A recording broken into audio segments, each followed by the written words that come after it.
An old man listens to a tape recorder and tries to imitate the voice from the recording. He then walks into the living room where his double lies on the couch with a rope around his neck. The old man takes his pass and leaves, hiding a gun. Later, he appears at the old man's workplace, a janitor's job, pretending to be him. The security guard lets him in, but something suddenly arouses his suspicion. He tries to stop the killer, but the killer opens fire. However, his target, Elias, the son of Manfred Fest, a candidate for Chancellor of Germany, manages to escape. The old man chases him down the stairs, but for some reason doesn't finish him off. The killer makes his getaway by throwing smoke grenades into the street and descending from the roof. Returning home, he removes a mask and prepares for his next assassination by assembling a unique sniper rifle from suitcase components. He then positions himself by the window, sets up the rifle, and waits for Fest to arrive. Fest's son was just a decoy. Now the politician is bound to come to the hospital, and so it happens. Despite heavy security, the killer hits his mark with precision. He waits a few more seconds for the guards to spot the glint of his scope and then leaves, triggering the fire alarm. The police race to his house, but by that time the killer has already reached another parking lot and switched cars. Meanwhile, a SWAT team storms his apartment where they find a bomb. The car in the garage explodes too. In London, at MI6 headquarters, Agent Bianca Pullman learns about the assassination. Later, she returns home to her husband, Paul, and daughter, Jasmine, and hears on the news about a shooter who killed a politician from an unprecedented distance. At that moment, the killer is undergoing a border inspection as he leaves Germany. The next morning, Bianca learns that the sniper was 3.7 kilometers away from his target, breaking the world record. She insists on being included in a meeting attended by a representative of German intelligence. The department head, Isabel, reluctantly agrees. At the meeting, video footage of the suspect with a suitcase is shown. Known rifles couldn't fit in such a case, meaning the weapon was custom-made. Bianca knows only one craftsman capable of such work, Norman Stock from Northern Ireland, who has long been on the run from the police. Bianca believes she can find him through her informant in Belfast. Meanwhile, the killer, having changed his appearance, flies to Paris and goes to an internet cafe to check his account, where the final payment for Fest's assassination should have been deposited. Bianca flies to Belfast. The killer receives a message about a new job, but the client demands a face-to-face meeting, something the killer never does. However, upon learning the amount, $10 million, he agrees, demanding a $1 million advance. Bianca meets her informant Allison and demands she find out Norman Stock's whereabouts through her husband Larry, who turns out to be the gunsmith's brother. The killer travels to Sweden, where he meets the client's representative, Leonora, and upon learning the name of his next target, multiplies the fee tenfold. Bianca, frustrated by Allison's silence, proposes pressuring her through her daughter, Emma, who is involved with a radical leftist group. Emma is arrested during a demonstration and intimidated by being locked in a cell. Meanwhile, the killer returns home to Spain, where his wife and son are waiting for him. Emma suffers cardiac arrest and is rushed to the hospital, but dies on the way. The killer contacts the client, demanding payment for the Munich job, but is told to go to hell. The next day, Allison, enraged, calls Bianca. The agent cannot admit that Emma is dead and again demands Stock's phone number. Isabel acknowledges that the Allison is their only lead for now. However, they won't be able to conceal Emma's death for more than a day. Bianca calls Allison and promises to get her daughter out of jail if she provides Stock's number. Meanwhile, the killer receives his next target, a tech magnate named Old Dog Charles, known as UDC. He also plans to find out who double-crossed him on payment. At the same time, shadowy businessmen in New York debate whether Charles's death is worth $100 million. The problem lies in the magnate's new project, Rivera, which promises global economic fairness through complete financial transparency. Although Charles knows others aren't ready to disclose their wealth, this forces the businessmen to agree to the killer's asking price. Meanwhile, Allison asks her husband to call his brother to borrow money for a trip to London. At the same time, the killer and his wife, Nuria, are enjoying a family gathering when he learns that the advance payment for Fest's assassination was transferred from Munich. He announces his departure, but Nuria insists on driving him to the airport. Meanwhile, Bianca examines surveillance footage from Fest's office and notices a trace of a removed brand tag on his backpack. Additionally, the killer used an uncharacteristic handgun. The killer says goodbye to his wife at the airport, but after stepping away, takes a taxi instead.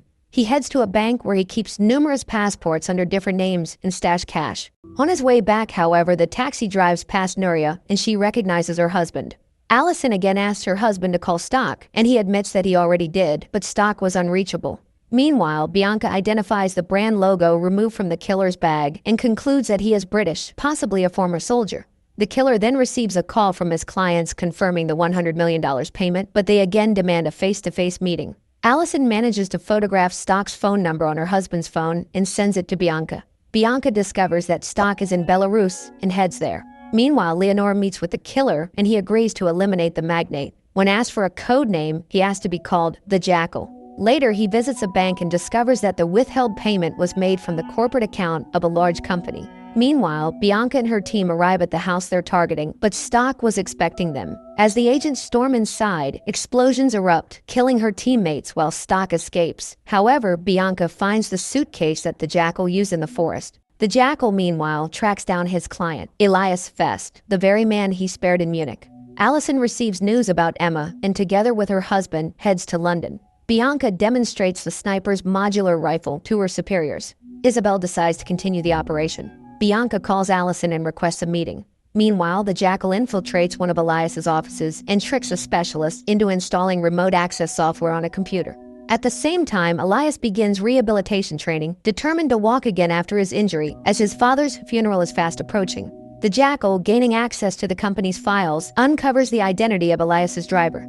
He then calls Nuria, who confesses that she saw him in the city. The Jackal is forced to show her the room he's in via video call. Nuria pleads with him to come home, but the killer makes excuses about urgent work. Suspicious, Nuria searches his room and finds a floor safe in a hidden door. Meanwhile, in London, a distraught Elias meets Bianca just as her husband receives a call from his brother. Bianca shifts the blame for Emma's death onto Emma herself, claiming she neglected her health. She frightens Allison by warning her of the legal consequences of harboring a criminal. Nevertheless, Allison refuses to cooperate, but when she returns home, her husband, who has learned of her betrayal, brutally beats her. Meanwhile, investigating the deaths of 2 agents at Stock's hands, investigator Carver expresses suspicions about Bianca herself. She reminds him that she barely survived Belarus, suggesting the leak came from someone in leadership. Back in Spain, Nuria tries to crack the safe's code with help from her mother and brother, Alvaro. When they fail, Alvaro suggests using tools to break the lock. In London, Bianca's immediate superior, Halcrow, summons her and warns her not to trust anyone. At this time, the Jackal receives the advance payment for his upcoming assassination. He then ambushes Elias's driver, kills him, and places the body in the trunk. Disguised, he takes the driver's place and goes to pick up the politician's son. Meanwhile, Bianca receives a list of officers discharged from the army and discovers that the messages sent before Fest's death came from someone with the code name Jackal. As Elias's security escort him to his car, the Jackal coldly kills the bodyguard once they are on the road and changes the route. Terrified, Elias calls his head of security, pleading for rescue. The security chief gives chase but fails to catch up with the car. The Jackal evades pursuit and stops in a secluded alley. Elias drops his phone without realizing it remains on and confesses that he hired the Jackal to kill his father. He begs for mercy, but the killer repeats Elias's own words, telling him to go to hell, and shoots him. The Jackal then changes his clothes and leaves, planting a bomb in the car. Meanwhile, Bianca receives a message from Allison's phone agreeing to help her. At the same time, Nuria's brother opens the hidden room where the family discovers face molds, weapons, passports, and bundles of cash. They are unaware that the Jackal can monitor the room via hidden cameras. The next day, the media is abuzz with news of Elias's assassination. At MI6, a meeting is convened to discuss the revelation that Elias hired the Jackal to kill his father. However, no one has identified the killer. At the same time, the Jackal is driving through France when, lost in thought, he crashes into a truck. He tries to resolve the situation calmly, but the truck driver is irate.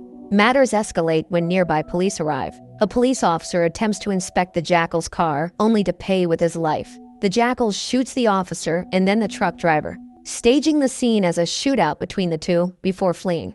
Meanwhile, Halcrow shares information with Bianca, indicating that the Jackal has taken on a new contract. Nuria's mother and brother suggest she go to the police. However, her husband calls and asks her to come to Paris, promising to reveal the whole truth and decide their future together. In London, Bianca finds the coordinates of a retired sniper who recalls Alexander Dagan, a legendary sharpshooter believed to have died in Afghanistan. Nonetheless, Bianca orders all available data on him to be retrieved. The Jackal rents a hotel room in Paris, but when his wife arrives, she slaps him and demands the truth. The Jackal explains that he solves problems for large corporations, often through industrial espionage, which occasionally involves illegal activities. He promises to quit after completing his last contract.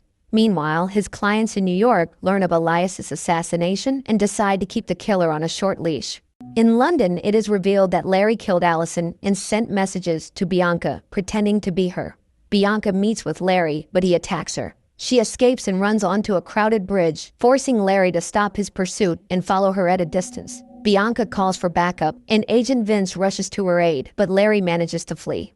Later, the police discover Allison's body, deeply affecting Bianca. Larry calls his brother and learns Bianca's home address. All this time, UDC is living on a small island in Croatia. He learns of the contract on his life, but remains determined to proceed with the presentation of his Rivera program in Tallinn. The Jackal's already in Tallinn, scouting the concert hall where the event will take place. Meanwhile, Bianca confides in Vince, sharing everything she knows about the Jackal and admitting she doesn't trust anyone anymore. The Jackal explores the upper tiers of the hall, but the ceiling turns out to be movable, and at one point it opens unexpectedly. The Jackal narrowly escapes, but drops his phone. After the concert, a worker named Rasmus helps him retrieve the device, leaving his number in the Jackal's contacts. At the same time, Bianca returns home to find Larry holding her daughter at knife point. She shoots him in the leg and demands he confess everything, threatening to kill him. However, her daughter intervenes to stop her. Later, the police take Larry away. The Jackal returns to his hotel room and finds Leonora there, despite his efforts to keep their meetings discreet. Leonora warns the Jackal that his employers are far more powerful than he might imagine and urges him to act more responsibly. In the morning, Bianca and Vince visit Larry in the hospital. Bianca interrogates him, demanding Stock's address, but Larry refuses to cooperate. Meanwhile, the Jackal contacts Stock as he needs new equipment. Stock mentions being injured, and the Jackal offers assistance to meet the deadline. At the hospital, after Larry narrowly avoids suffocation under a pillow, he reveals that his brother is in Budapest and gives a visual description of the location. Back at the station, Bianca learns that Alexander Dagan was an exceptional sniper who killed numerous Taliban leaders, but was presumed dead after stepping on a landmine. Bianca requests his photograph while specialists search for the location described by Larry. In Budapest, Stock picks up the Jackal in his car and drives him to his workshop. The Jackal is amazed by Stock's creations, but needs something specific. His weapon must be smuggled into a concert hall. He proposes hiding it inside a leg cast. Stock immediately devises a solution and begins 3D printing the necessary components. Meanwhile, Nuria returns home, unaware that the Jackal can see and hear her every move. Later, Stock reveals that Bianca shot him, but mentions he had received an anonymous warning to flee before the agents arrived. In the morning, Vince informs Bianca that they've located Stock's hideout and the team departs for Hungary. At Stock's workshop, the Jackal tests the completed device, which looks nothing like a weapon. He learns how to assemble and use it, then steps out to test fire it, unaware that agents are closing in on Stock's hideout. After testing, he returns to the city and notices police activity. The Jackal calls Stock and tells him to flee. Stock begins deleting files from his computer, but then opens fire when agents storm the workshop. Despite his resistance, he is captured. Bianca finds the Jackal's bag on a couch and devises a plan to lure him out. The Jackal, however, shoots Stock before he can reveal anything and escapes on horseback. Vanishing into the night forest, Bianca gives chase but loses him when he dives into a lake, avoiding her barrage of gunfire. Exhausted and freezing, the Jackal survives by hiding in a barn and falls asleep in the hay. Upon waking, he finds a gun pointed at his face. He has been tied up and appears to be facing his end. The farmer speaks in a language the Jackal doesn't understand and refuses to listen. He drags the Jackal into his house and calls his brother, whose employee, Laszlo, speaks English. Upon hearing the Jackal's offer to pay for his freedom, Laszlo promises to arrive immediately. On the way, however, their car is stopped by a police officer who warns them about an armed and dangerous foreigner. Back at the farm, the farmer attempts to force-feed the Jackal, carelessly leaving a knife within reach. Later, the freed Jackal packs his belongings into a backpack, leaving the farmer's lifeless body behind.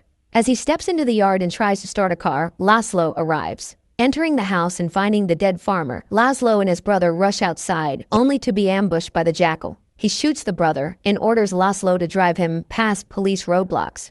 Meanwhile, at Stock's workshop, agents try to decipher what he was printing. However, Bianca and Vince are called to a nearby farm where 2 murders have occurred. The Jackal contacts Nuria, apologizing for dragging her into this and informing her that he is in Budapest.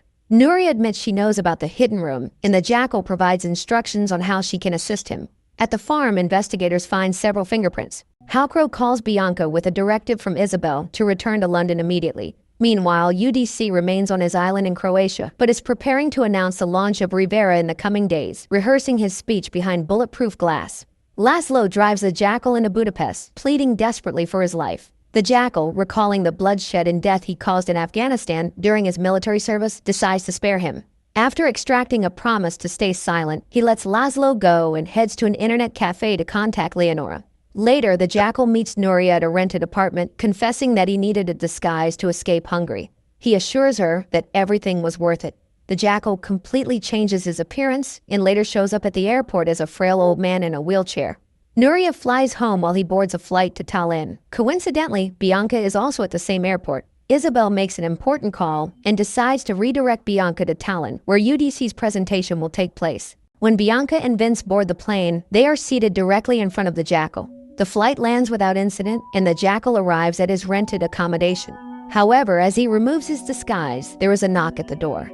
The police are investigating a burglary that occurred in the building that evening. Although his documents are in order, one of the officers, a woman, seems suspicious of him. The Jackal decides to call Rasmus, the worker who helped him find his phone at the concert venue. They go out for drinks and end up at Rasmus's apartment, where they grow closer. The next day, the Jackal meets Leonora at a library, asking for her help in distracting the overly persistent MI6 agents. She promises to do what she can to keep them off his trail. Meanwhile, Bianca and Vince arrive at their operations base. They are informed that the fingerprints found at the farm yielded no results. Search teams comb through hotels, hostels, and rental properties, but they need a composite sketch. Despite having only seen the Jackal briefly and in the dark, Bianca attempts to create a sketch, but it bears little resemblance. Meanwhile, the Jackal tells Rasmus that he adores architecture and dreams of exploring the interior of the concert hall, which he considers a masterpiece of construction. Rasmus offers to take him inside that afternoon, as the venue will be closed off by tomorrow evening. Meanwhile, Nuria's mother and brother ask Kurt to borrow the Jackal's money to open a bar. Nuria hesitates but eventually agrees to let Alvaro into the secret room, though she is visibly uncomfortable. The Jackal, watching the footage, is equally displeased as he sees Alvaro pocket cash and one of his pistols. Later, Rasmus takes the Jackal to the concert hall and gives him his access badge to explore the retractable ceiling structure. The Jackal identifies an ideal spot directly above the stage. After preparing everything he needs, he returns the badge to Rasmus. Meanwhile, agents are informed that one of the female police officers recognized a man named Peter Gibson from the composite sketch. However, as Bianca and Vince leave the building to follow up on the lead, they are ambushed. Narrowly escaping death, they manage to shoot up the attacker's car. When they finally reach the listed address, they find the apartment empty. At the same time, the Jackal bids farewell to Rasmus, claiming he is leaving the country. He then heads back to the concert hall, where a classical music performance is about to begin. After buying snacks and water from the concession stand, he discreetly makes his way to his hiding spot near the ceiling. He assembles his rifle from the orthopedic brace and settles in, preparing for a long wait. However, he is haunted by memories of a failed operation in the Middle East. Meanwhile, agents acknowledge that there is no trace of Peter Gibson to be found. The next day, security at the concert hall is unprecedentedly tight. Numerous agents scour the building, but they fail to check the double-layered ceiling structure where the Jackal is hiding. As the time for the presentation approaches, spectators undergo rigorous checks and the building is swept again.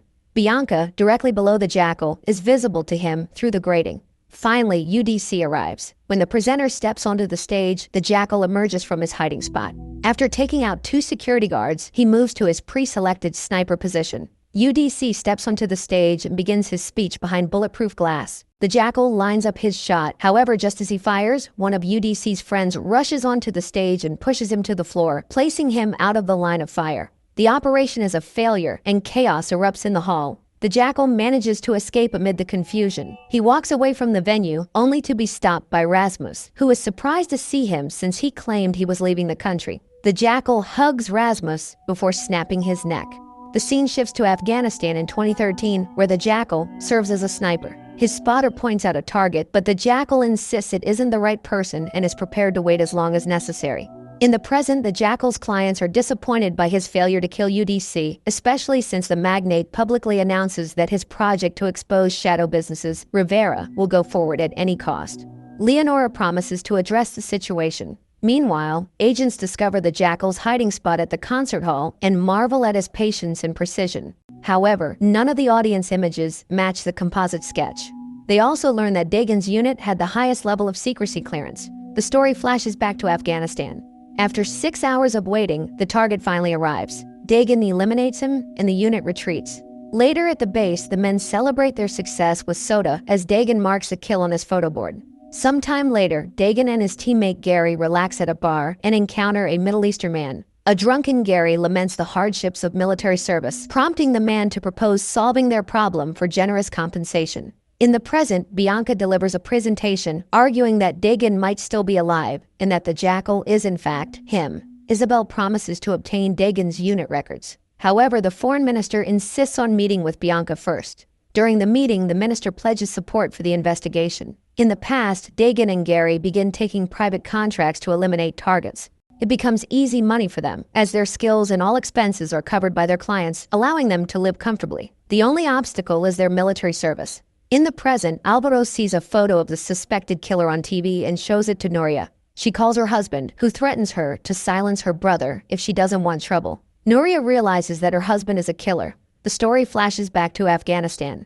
Dagon's unit receives orders to eliminate another Taliban leader. The soldiers approach the target's house while Dagon and Gary take sniper positions and spot an enemy sniper. As the soldiers demand entry into the house, Dagon shoots the enemy sniper, alerting the Taliban. A firefight ensues and the Americans destroy everything in sight, unaware that a wedding is taking place inside the house. Dagon and Gary rush to the scene and are horrified to find the bloodied bodies of the bride, groom, and their guests.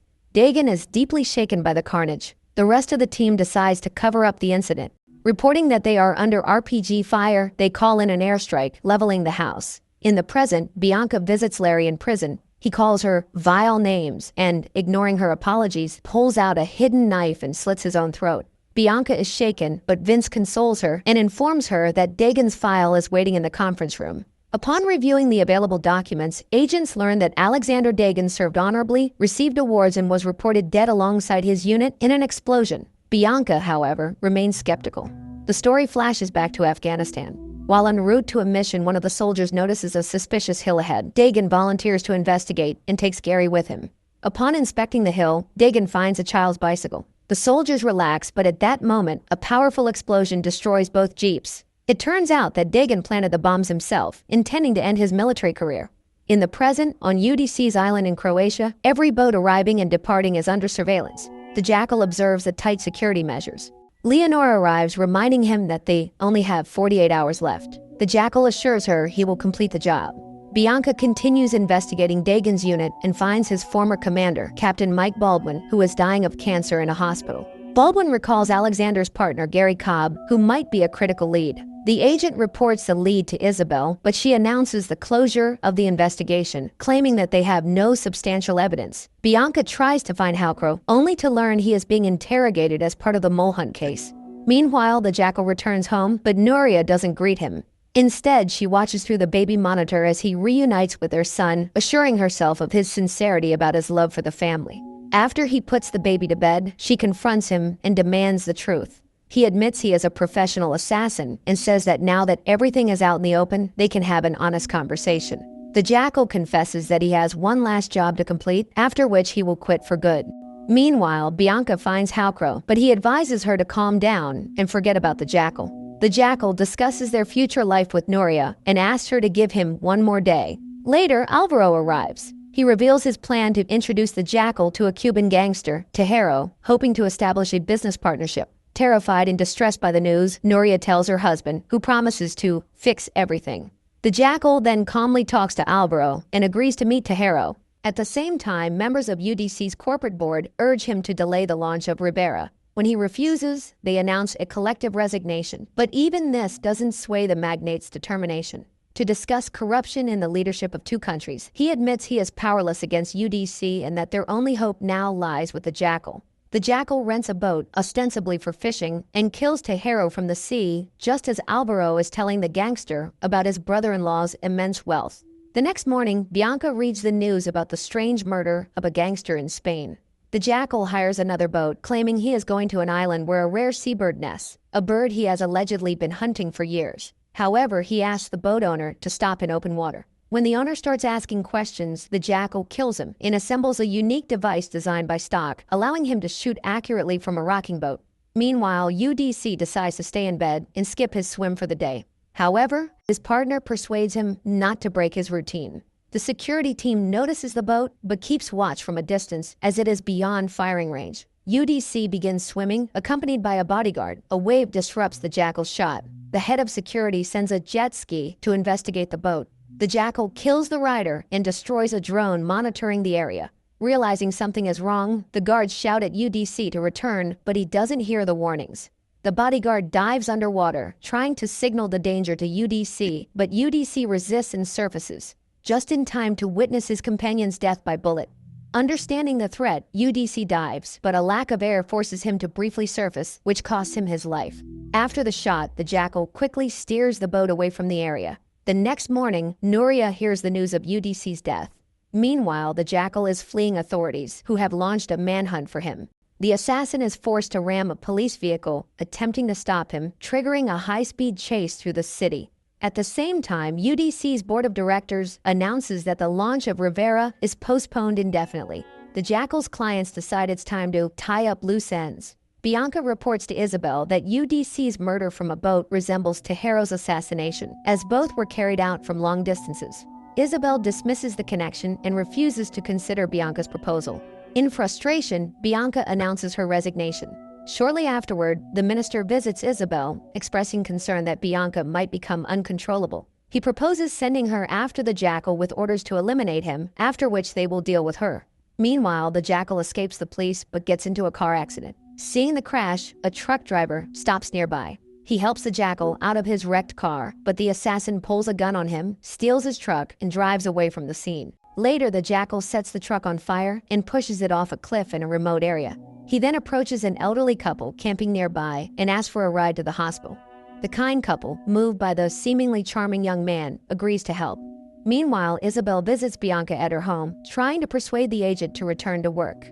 At the same time, the Jackal pulls a gun on the elderly couple's driver and orders him to take him to the Montenegro border. Bianca refuses to continue her work when Isabel requests she eliminate the killer without official sanction. The Jackal orders the couple to pull off the road to rest before the next day's challenges. However, the woman attacks him with a knife and a fight ensues. The husband joins in but is accidentally shot and killed. The Jackal is forced to intentionally kill the woman. That night, Bianca's husband and daughter urge her to finish the mission as they believe she won't find peace until it's done. The Jackal calls Nuria and asks her to come away with him so they can be together, but she senses he is in danger. The next morning, Bianca and Vince head to Spain while the Jackal blows up the elderly couple's car and crosses the police checkpoint at the border. Later, the agents learn that a local man named Alvaro was with the murdered gangster at the restaurant, and his sister is married to a wealthy Englishman. The Jackal arrives at the airport and writes to Leonora, demanding the second half of his payment. She contacts her superiors, but they inform her that the job is not complete and that a representative will meet with her to explain everything. Meanwhile, Bianca and Vince stake out the Jackal's house, where only Nuria is present. Bianca suspects a larger conspiracy and wants to uncover the truth. Nuria, however, has had enough. She packs her belongings and money, preparing to flee with her son. She is about to be eliminated to cover up loose ends, leaves her hotel, evading her would-be killer. Night falls and the agents see Nuria leaving with her son in a taxi. Bianca realizes she is fleeing from her husband. Sometime later, the Jackal arrives home and Bianca and Vince quietly follow him, planning to apprehend him in the house. Leonora calls the Jackal to warn him that someone is about to come for him. Discovering that his wife and son are gone, the Jackal gathers his belongings and remaining cash. While he is doing this, a drunk Alvaro stumbles into the house. When the agents enter, Alvaro opens fire and is killed by Bianca in return. The Jackal locks himself in the room with the safe and cuts the power to the house. Bianca finds his wardrobe but doesn't realize he is standing behind the mirror watching her. She decides to flush him out and activates the fire alarm. The Jackal quietly moves into the corridor and kills Vince. In the darkness, Bianca shouts, calling him Dagon and pleading for answers. She admits she pursued him because she loves to win, to which the Jackal replies that he feels the same. Bianca offers to help him get his wife back, but he shoots her. After ensuring she is dead, the Jackal leaves. He races to the airport to catch up with his wife, but gets into another car accident. Sometime later in London, Isabel is promoted to head of the department, while Halcrow receives Bianca's final message confirming that Isabel is a corrupt agent. He deletes the message. The Jackal meets Leonora, who hands him a newspaper featuring the photo of the mastermind behind the assassination plots, pointing out there is still an unpaid debt. However, the Jackal states that his first priority is finding his family. As the Jackal leaves, Leonora wishes him luck. The mix of action and melodrama occasionally surprises with its blatant naivety, but it remains engaging. If approached without excessive expectations, the story is worth the time spent watching.